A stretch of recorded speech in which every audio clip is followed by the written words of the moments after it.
Hello mga mare, for today's video, ito na naman ang ganap sa tindahan namin ngayong araw. Nung nakaraang araw nga nag-install ako ng Merrimart dito sa aking cellphone. Nag-try nga lang akong mag-order sa kanila mga mare ko at akala ko nga hindi darating kasi akala ko talaga walang Merrimart dito sa Pangasinan. At akala ko nga hindi talaga darating itong aking mga in-order kasi nga wala akong nakikita talagang truck ng Merrimart na nagdadaan dito sa aming lugar. Pero ako nga ay nasa maling akala talaga mga mare ko at ito na nga lahat ng aking in-order. Walang labis, walang kulang, talagang kumpleto lahat. At first time ko nga lang din talaga mag-order kay Merrimart at hindi ko alam meron pala silang minimum order para may deliver lahat ng mga pinamili ko. At ang minimum order po pala nila nasa worth 10,000 at nasa 10,000 plus nga lahat ng in-order ko sa kanila. At isang nagustuhan ko pa mga mare ko itong bigas. Dahil nga yung 50 kilos na bigas na in-order ko sa kanila nasa 1,000 pesos lang. Nagulat nga rin ako mga mare ko at hindi nga rin ako makapaniwala na 1,000 pesos lang talaga yung 50 kilos ng bigas nila at napakagandang klase pa. Pero kada 10,000 transaction nga nila dapat isang kaban na bigas lang yung o-orderin mo, hindi ka pwedeng mag-order ng dalawa, dapat isang kaban lang. Bilang isang may sari-sari store, napakaganda nga at napakalaking tulong talaga ito sa atin. Yung isang kaban talaga na bigas, nasa 1,000 lang at 58 pesos ka nga per kilo binebenta ito. Biruin nyo nga mga mare ko, kapag nabenta ko itong 50 kilos na bigas, meron na kaagad akong tubo na 1,900. Napakalaking tulong na yun sa akin. Yung 1,900 nga na yun, pwede ko na naman talaga siyang ipuhunan para lalo pang lumago. Tayong may mga business talaga, yung pera talaga natin nasa ating mga paninda. Dahil nga bilang may business, ayaw talaga natin na yung pera natin nakatago lang kung saan saan. Dahil din kung nakatago talaga yung pera natin sa ating mga bulsa, hindi naman din talaga manganganak yan.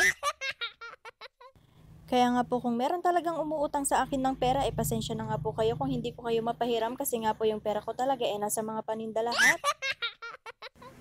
Ngayong araw nga kadami ko rin talagang aayusin mga mare ko kasi sabay din talaga yung aking mga deliver, yung ibang mga dineliver nga sa akin ng mga paninda, hindi ko pa rin talaga naaayos. Eto din talaga yung isang struggle mga mare ko kung meron talaga kayong store, ay nako, yung mga pinamili nyo or yung mga in-order nyo talaga kapag dagsaan lahat, hindi nyo rin alam talaga kung saan nyo isisiksik.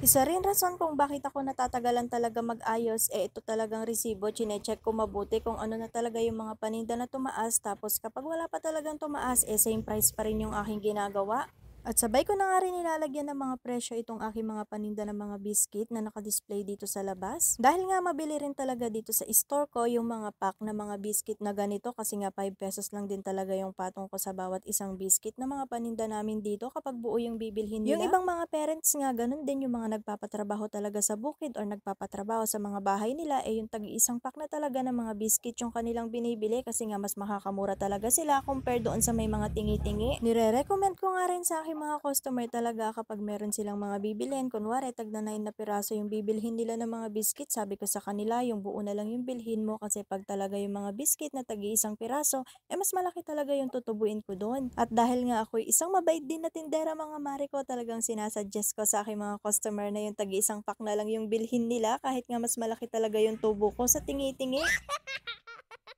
At habang ako nga ay busy-busy na nagdi-display dito mga mare ko, andun din pala yung bayaw ko sa duyan mga Mars, nakakonect siya sa wifi namin kasi meron nga silang online class. At tuwang-tuwa nga siya mga mare ko kapag nasasagot talaga niya yung mga tinatanong sa kanya ng kanyang madam. Ako nga din ay napapatawa na lang talaga mga mare ko sa kanyang reaction kapag siya nga ay nakakasagot, talaga magugulat ka na lang kasi pag minsan minumute niya talaga yung cellphone niya at biglang tatawa.